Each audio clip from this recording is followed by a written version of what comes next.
All right, good morning, everybody. Thank you for attending our second session of the day on day 2 for our 2020 virtual SHRUG conference. As always, this session will be recorded, so we will have links to these. Probably put those together sometime either tonight or tomorrow, and we'll be sending those out to all the attendees. Today we have a presentation by Mackenzie Mills. It's got a drone, now what? Mapping with your UAV. So give a warm virtual welcome to Mackenzie. Mackenzie, now I'm gonna pass it over to you. Sounds good.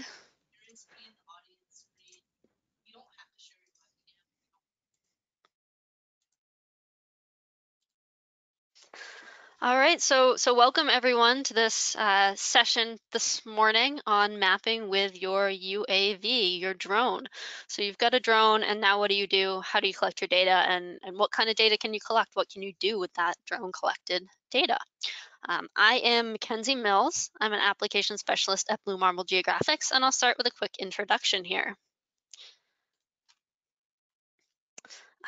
Since with the virtual environment, you don't get to see me, I don't get to see you. So here at least is me. I'm Mackenzie Mills, an application specialist at Blue Marble Geographics. I have a background in geography and I work in GIS every day. Blue Marble is a GIS software company headquartered in Maine. We have products that deal with advanced coordinate management and advanced geodesy, as well as Global Mapper, which is a powerful GIS software solution. And we'll take a step into Global Mapper later in this session to look at some drone collected data and what we can do with it.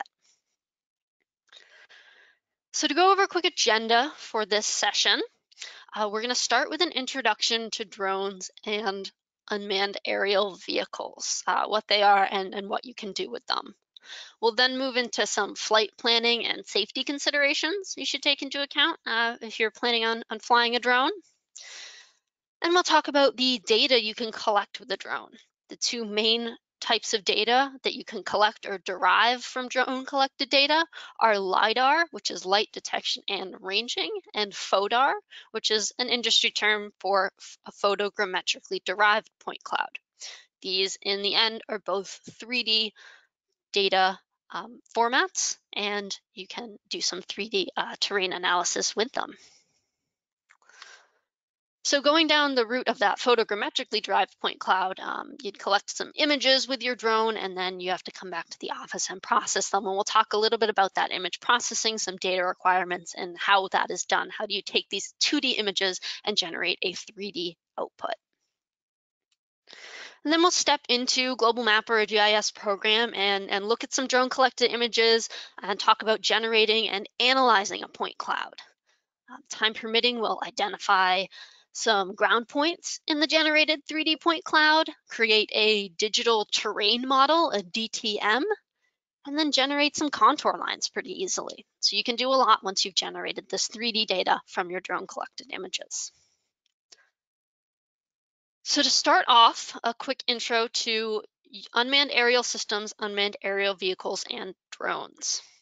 Recently, the availability of drones has become they've become more common. The market has rapidly expanded. They've become more affordable, so it's becoming a more accessible form of data collection for folks. Most drones are equipped with an onboard GPS receiver and a miniaturized camera. And these cameras can collect relatively high resolution imagery, relatively high resolution images, 1 to 2 centimeters in resolution, which is a great resolution. And again, these are just images taken with that onboard camera while you're flying your drone in the air. As with many things, there are some rules for flying a drone, especially for flying a drone commercially or flying for work in the United States. First, you do need a drone pilot's license. This is an FAA Part 107 certification, and that is required. On the slide here, you'll see an example FAA Part 107 certification card, and that would be your actual drone pilot's license. This requires some knowledge on airspace restrictions, how to read specific charts, and just some general knowledge on flying a drone and how to do that safely. Some other rules are that you must fly within your visual line of sight. So you must keep your eyes on that drone as you're up there flying it. You can only fly up to 400 feet above the ground level. That's a ceiling there. There are some ways in which you can apply for permits to fly higher if that's necessary, although 400 feet above ground is generally sufficient for data collection. But keep in mind that there are some areas where the ceiling is lower than that 400 feet, near airports where there are additional airspace restrictions. You have to fly during the day. This helps keep your eyes on the drone, and especially if you're capturing images or videos with your drone, daytime flight just makes the most sense there. And there is a 100-mile-per-hour speed limit for drones in the sky. And this is largely a non-issue for folks flying a drone for data collection. To collect quality, high-resolution data, you want to be flying much slower than 100 miles per hour. That is quite fast to be capturing, clear images. You'll want to fly slow at a regular pace in a regular pattern. So this week is Drone Flight Safety Awareness Week. So I'll throw in some tips and considerations to take into account when you're out in the field, you're flying your drone to keep not only your drone safe, but you as the pilot safe as well. First, you'll want to check your airspace restrictions. This is an important one. You can get in some big trouble for violating airspace restrictions. I mentioned around airports, there's generally a lower flight ceiling. Around, military or government buildings, there's often a lower flight ceiling. On the slide now, you'll see a sectional map. So this is a map of airspace restrictions right around an airport in Portland, Maine. Part of that FAA Part 107 certification is knowing how to read these sectional maps in order to determine, where the airspace restrictions are, and so you really know how high you can fly. Right in the red shaded area on this map is the Portland Airport. That would be an area where there's a 0-foot ceiling. You can't take your drone off the ground there. And radiating out from that, the ceiling gets higher and higher until you reach that 400-foot standard height above ground. You'll also want to check the weather forecast for the day that you're going to go out and fly. Strong winds can blow your drone off course. You don't want it to get stuck in a tree. If your drone's shaking as it's flying due to some wind, that can cause some distortion in your data, just lower quality data in general. You don't want to fly during precipitation. That's not good for the tech that you have flying around in the air, and it's not pleasant for you on the ground flying it either. When you're out collecting data with your drone, you'll want to look official. This could look like wearing some high vis, wearing a bright colored vest, maybe even something that says drone pilot, do not approach, or just indicates that you're doing something in a somewhat official capacity. Maybe you have some cones around the area where you're standing to sort of give yourself a little personal space bubble. Keep in mind that when you're out in the field, you're flying your drone, your attention, all your focus is going to be up in the sky watching that drone fly. So you won't be as aware of what's going on the ground around you. With that in mind, you should expect to be approached. People are curious. They will ask you questions about what you're doing, what kind of data you're collecting, and all sorts of questions about your drone. Drones are pretty cool, and so people will have some questions about them. Just like when you're driving a car, you're flying your drone, you want to have your Part 107 certification card handy and a photo ID. You want to have your unmanned aerial system registration papers with you and your registration number properly affixed to your drone. Those are all requirements for flying. Another great tip for safety is to not fly alone. Have a friend there with you to help. Have a visual observer. This is not only good for maintaining your personal safety on the ground, especially if you're in a busier area or near a road when you're looking up at the sky, make sure you're physically safe. But to have another set of eyes on the drone, or maybe someone to intercept folks coming up to ask you questions as you're taking off or landing, doing some more complex processes there. Another aspect to these pre-flight considerations is some flight planning. You want to fly in a regular pattern to collect your data and fly fairly consistently. There are a few common patterns in which to fly. For 2D mapping and DEM generation for more broad strokes terrain features. You want to fly in a mow the lawn pattern. You can fly as high as you can, that 400-foot above ground ceiling, and collect your data with the drone looking directly down at the ground below. So you're capturing images looking directly down at the ground. The mow the lawn pattern is just zigzag back and forth over your area, as you see in the top graphic on this slide. For 3D modeling of terrain features and capturing finer terrain features, you want to fly in a checkerboard pattern to capture data from more angles for all of these features on the ground. This is like a mow the lawn pattern twice. You double back over your original flight lines perpendicularly. You can fly at a lower elevation here, or a lower height, and maybe capture some oblique angled images. So this allows you to capture images that not only show the tops of the features that you're looking at, but show more information about the sides. You want to capture data for all of the features that you are interested in modeling here. If you are interested in just a singular feature, maybe a stockpile, maybe a building, you're just really zoning in on one particular aspect, it would be great to fly in a circle around that feature of interest.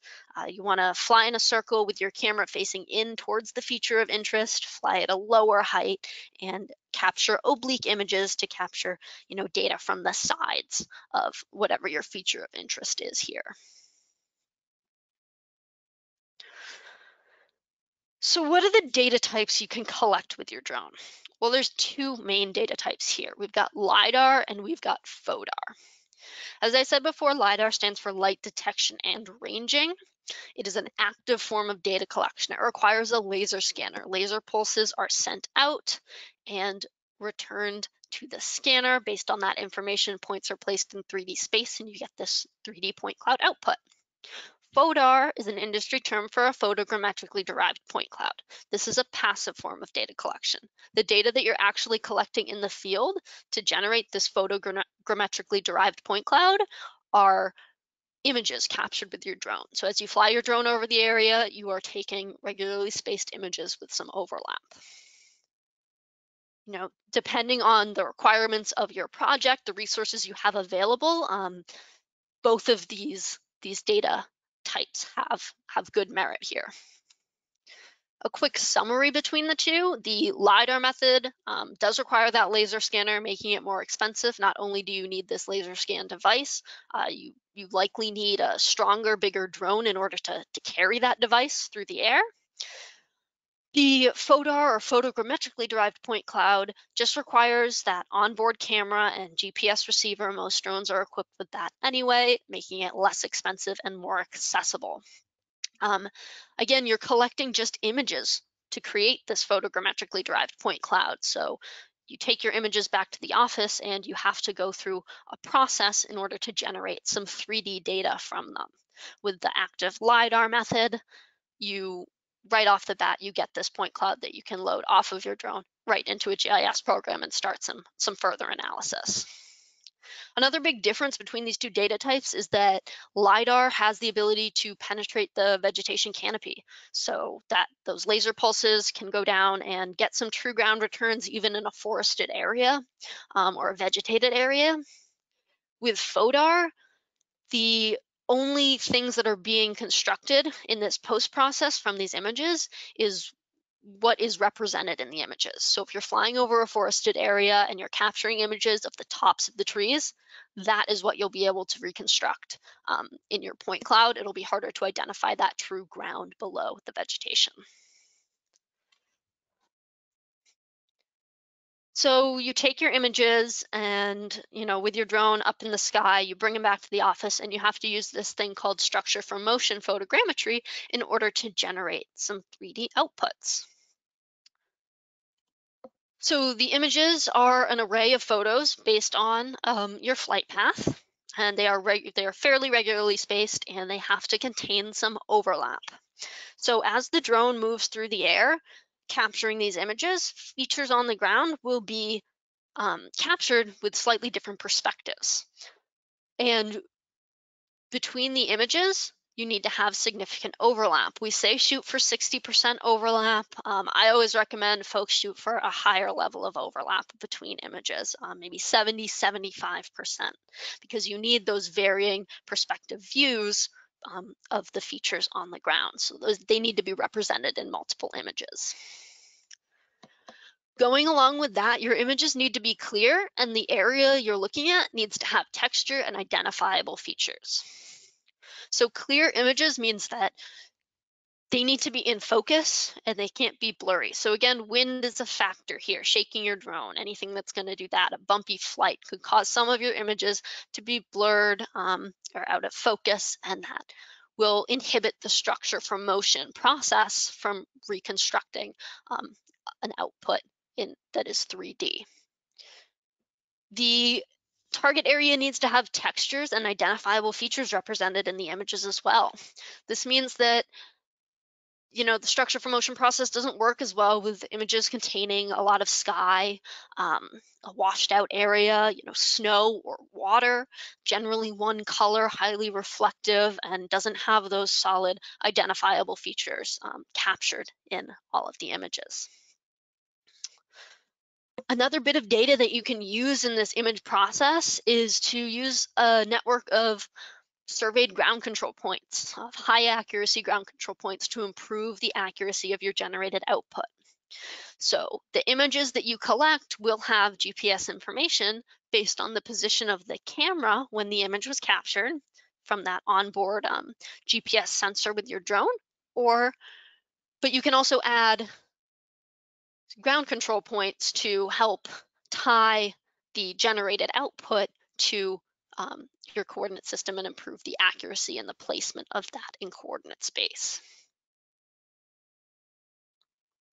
So what is this structure from motion process I've mentioned? This is the process that creates that 3D environment from overlapping images.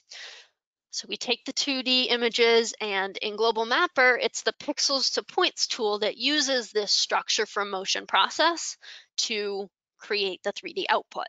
This is done by identifying recurring patterns of pixels in adjacent and overlapping images.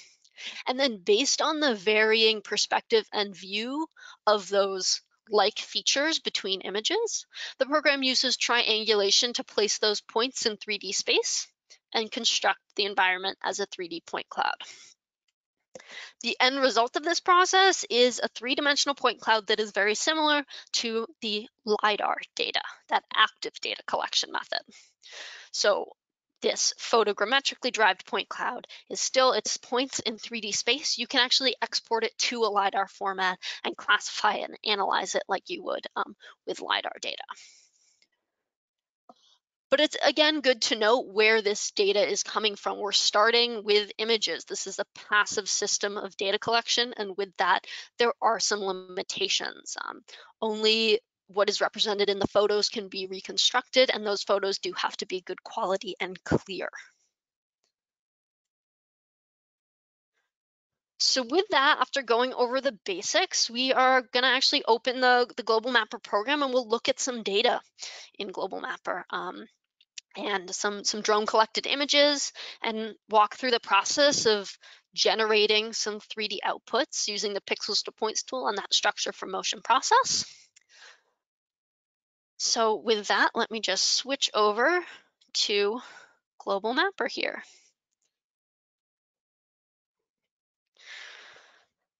So I have my workspace open, and first, I've got some background imagery in here. Now, this is just publicly available imagery that'll provide us a little context as we work with our images. You can see this is a farm area. There's a few buildings and a lot of field area, maybe some tree vegetation over on this side here. But we have all of these drone collected images. I have them grouped in my control center, just a little layer management here. And when I enable the view of all of them, they don't appear as projected images in my workspace. They appear as these little picture points. So these are point features, and they are appearing at the coordinate location where the camera was when the image was captured. And this little camera icon indicates that there is a linked image there. The arrows heading off of each of these little point features indicates the direction in which the drone was moving when the image was captured. That's good information to know as well. And all of this is pulled from the EXIF information for each individual image. So following these arrows, we can see that the mow the lawn pattern was used, zigzagging back and forth over our farm area to capture these images with our drone. Grabbing the feature info tool in Global Mapper, I can click on one of my picture points here, and we see an image pop up. Now this image is opened with the feature info tool, and it's opened in the default system picture viewer that I have. This is the Windows default for me. This allows us to view the image.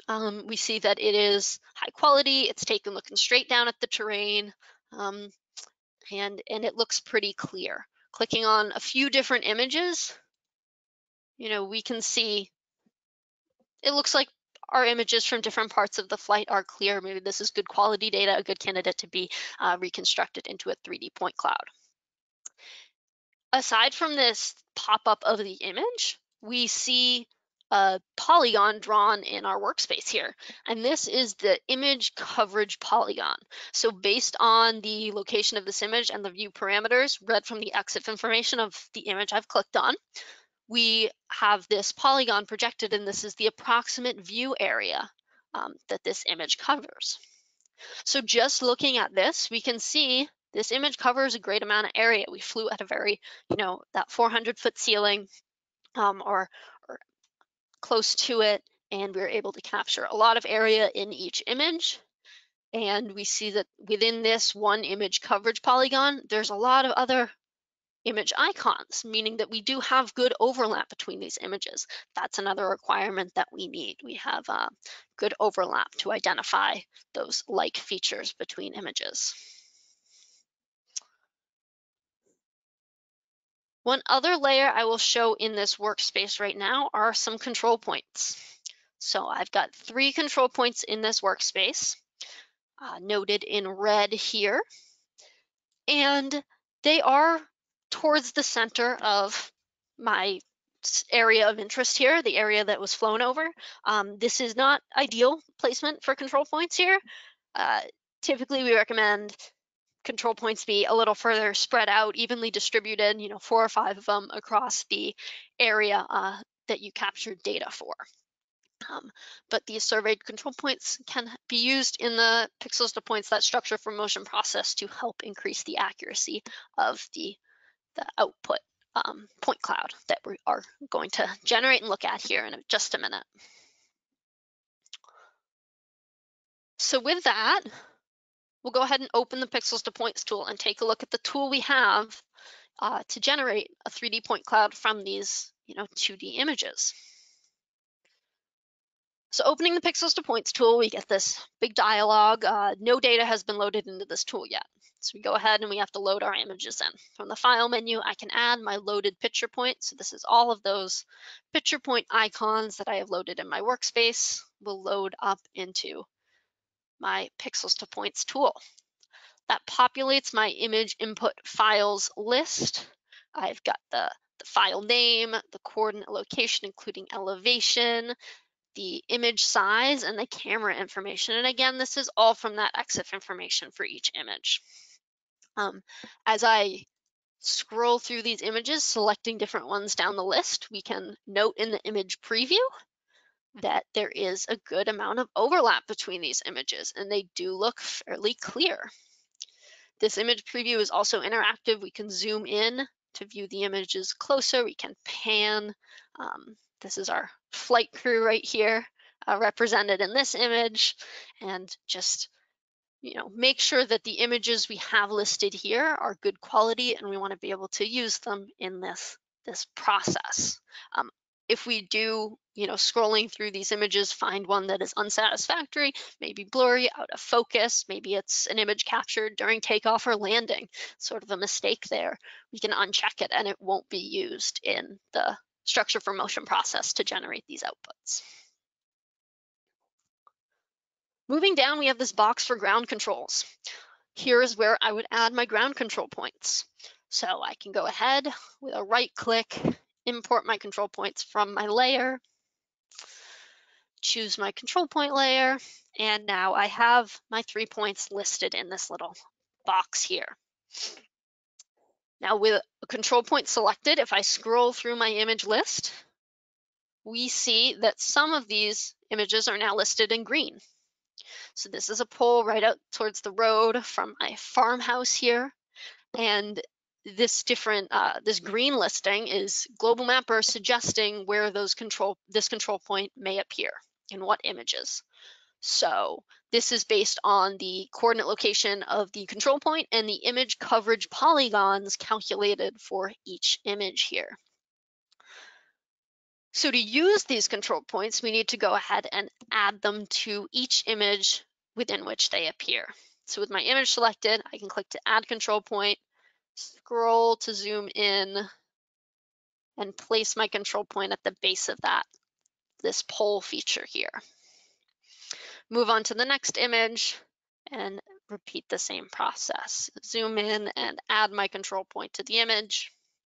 And as I add control points here, you see that where I've already added a control point, that is now listed in blue for the selected control point.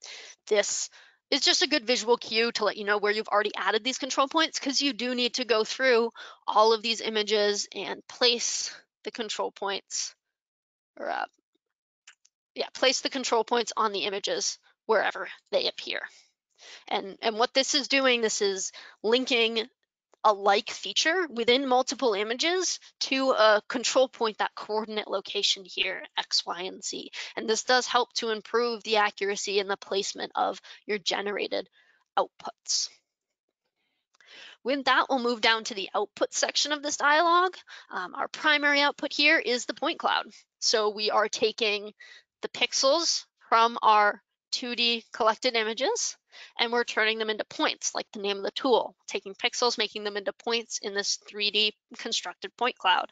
And this uses that structure from motion process.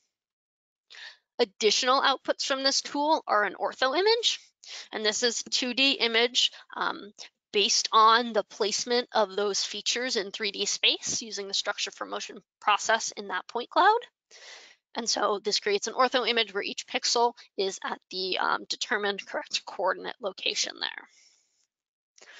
Our third output is a mesh or 3D model, and this is a vector mesh feature that is textured with the drone collected images. So this creates a cool vector 3D mesh. You can export it to a 3D model format and use it in some fly-through videos, or make it as an output, a model of the area of interest here. Down the bottom, we have a log and statistics folder. This creates a report that summarizes how the structure from motion process went, how the reconstruction went, with some statistics there, and that's always good to have as a reference, especially if you're interested in seeing if any of the images maybe were out of focus, or if no features could be found and that image was thrown out. This report will show you all of that information. Moving over to the last corner of our dialog here, we have some options. First, we can reduce the image size by a certain factor. This uses less memory to run this structure from motion, this pixels to points tool process, allowing the process to be run on less powerful computers, allowing the process to run faster. Another way to help mitigate any elevation error is to use a relative altitude based on a ground height. So you're initializing a ground height for the start of your flight, and then calculating the relative altitude off of that. And this helps to mitigate any of that error in the Z direction from your onboard GPS. The harmonized color option helps to color balance across images. This is really useful if you have images that were taken in varying light. So say you're flying late in the afternoon as the sun's going down, so half of your flight is in bright sunlight, the second half, in some shadows. The harmonized color will help to color balance those photos across the whole set in order to better identify those like features and construct the point cloud in a little better of a way. Moving down, we have the analysis method. Now, this process uses that structure from motion process, identifying those like features and triangulating them in space to create this 3D point cloud. Both the incremental and global analysis methods supported by this tool use that process. The incremental process takes a few images to begin with, finds like features, places points in space, and then brings in another image, adjusts existing points, finds new points, brings in another image, and so on until all the images have been used. The global method takes a slightly different approach and looks at all of the images at once to find those like features and place those points in 3D space based on the varying views from the images. So there's no hard and fast rule onto which method is better. Global tends to work better for image sets with large areas of overlap, upwards of 70% maybe, but both will produce an output. One may take a little longer to run, and it really does depend on the data that you have to input here. The last option I'll mention is the camera type, and this helps to deal with the distortion in the individual drone collected images. These are images collected from a single camera lens, so there is some distortion in the images collected.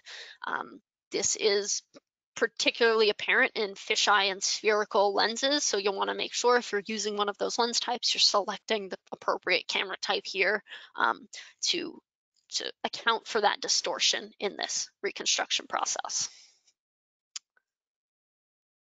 So if I were to go through and tag all my ground control points appropriately, I would be ready to hit the run button.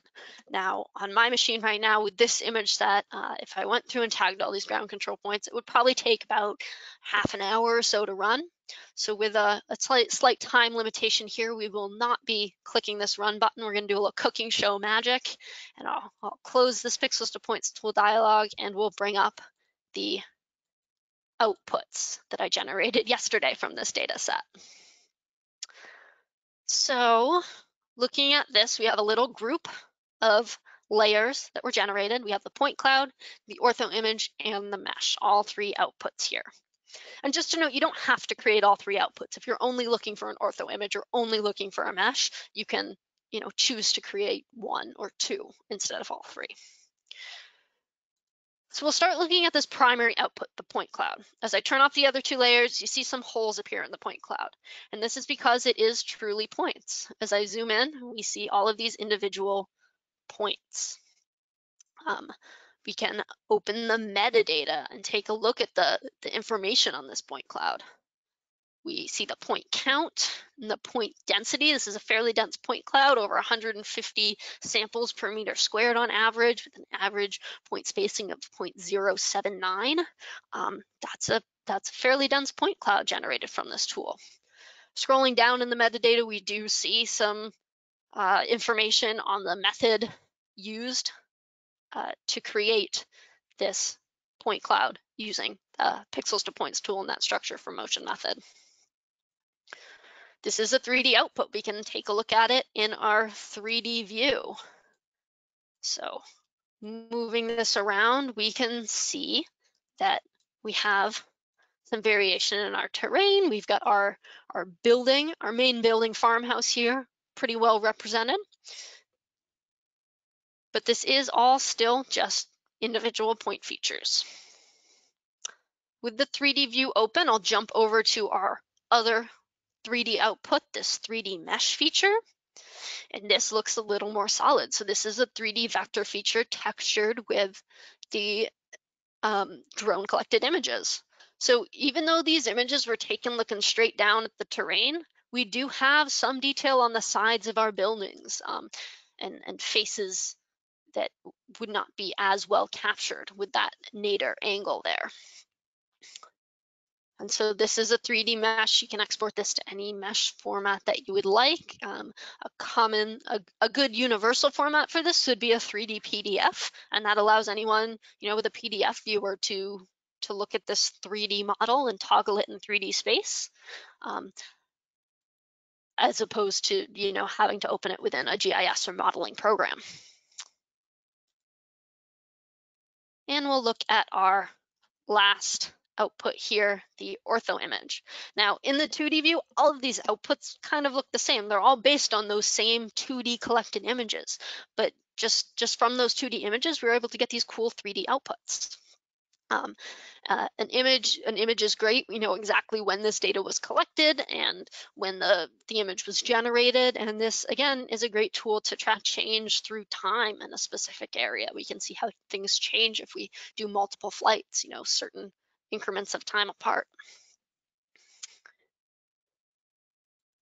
Going back to our primary output, our point cloud, we'll jump into some analysis with the remaining time.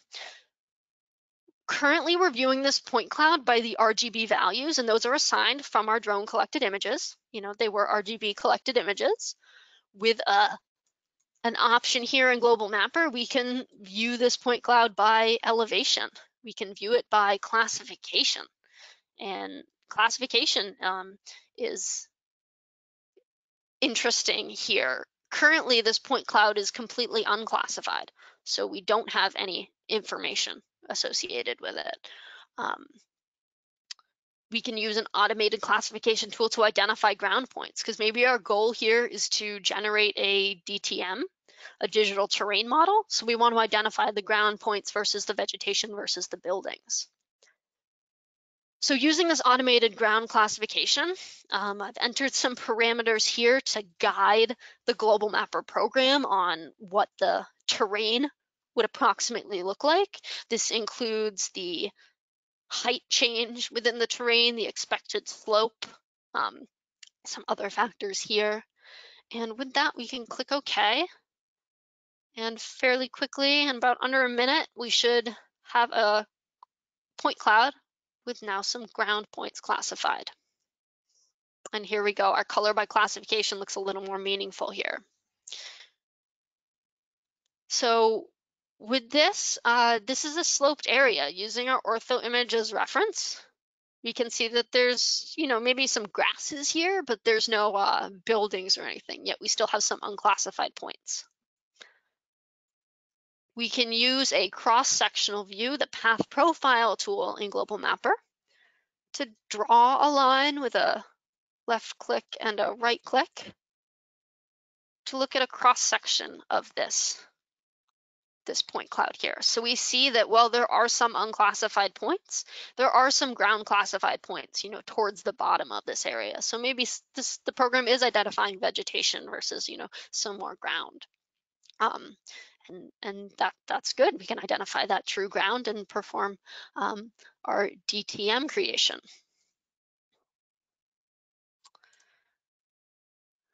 So we can go ahead and open the elevation grid creation tool. And using our point cloud layer here, we can create a elevation grid, a raster elevation layer. This, we will grid the elevation layers or the elevation values, and we'll use the binning minimum value method. So we're looking to create that digital terrain model mapping the ground. This will spatially bin the points and then take the minimum value from each of those bins in order to create this elevation grid. We can specify a specific grid spacing to use. Maybe we want to use a 1 meter grid spacing. And we can filter our Lidar points to only use the ground classified points. So since we've done that classification, just like you would with a true Lidar point cloud, we can use only those ground points, and this will not grid the building or the vegetation features that remain unclassified. We'll click OK and generate our elevation grid.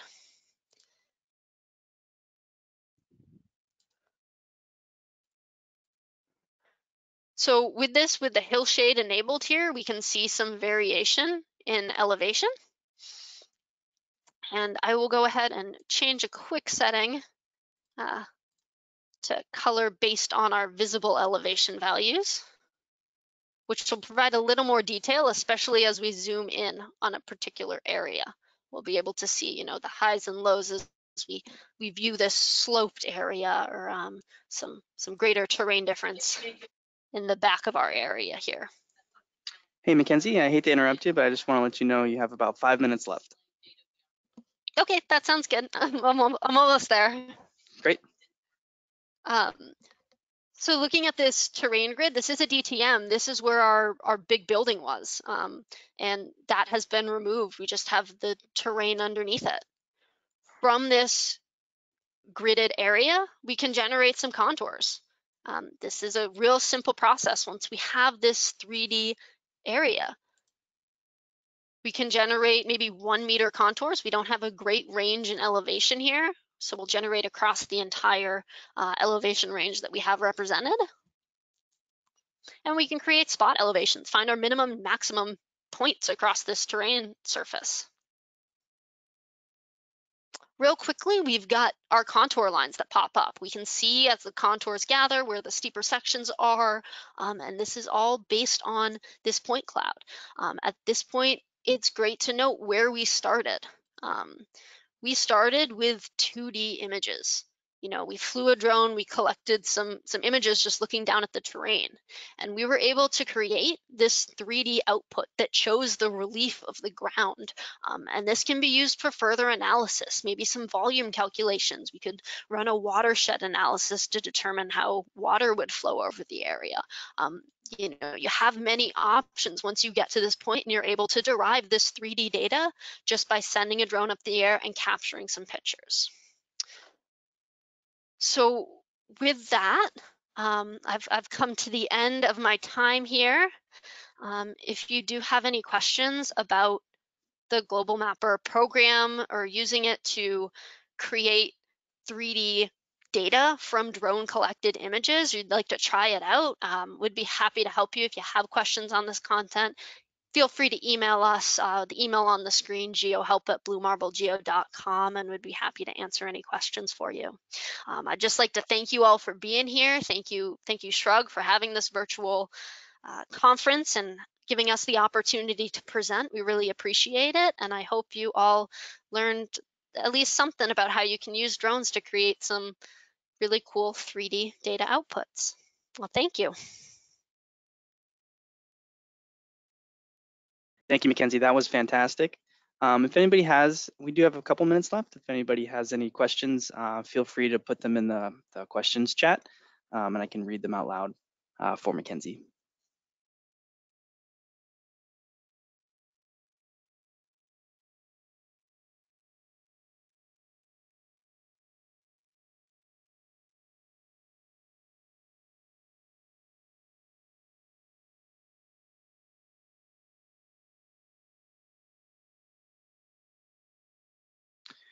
We have a question from Will. Any COTS drone recommendations?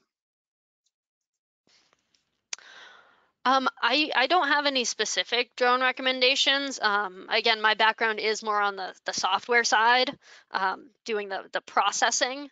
You know, pretty much any drone that has the ability to collect geotagged images of a good resolution, clear images, should be able to work with the Global Mapper program and the structure for motion process to generate these outputs. But I'm sorry, Will, I don't have any specific recommendations for you as far as hardware goes.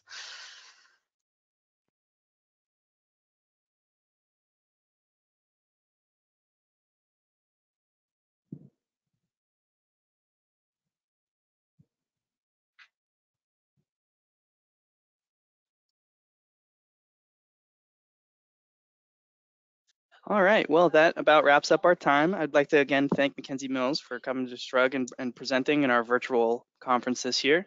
Like I said earlier, this session will be or has been recorded, and we will be sending the link out probably later tonight or tomorrow. So thank you everyone for coming. We are taking a quick lunch break, and the next sessions will start at 1 p.m. So thank you, Mackenzie. You guys have a great rest of your day.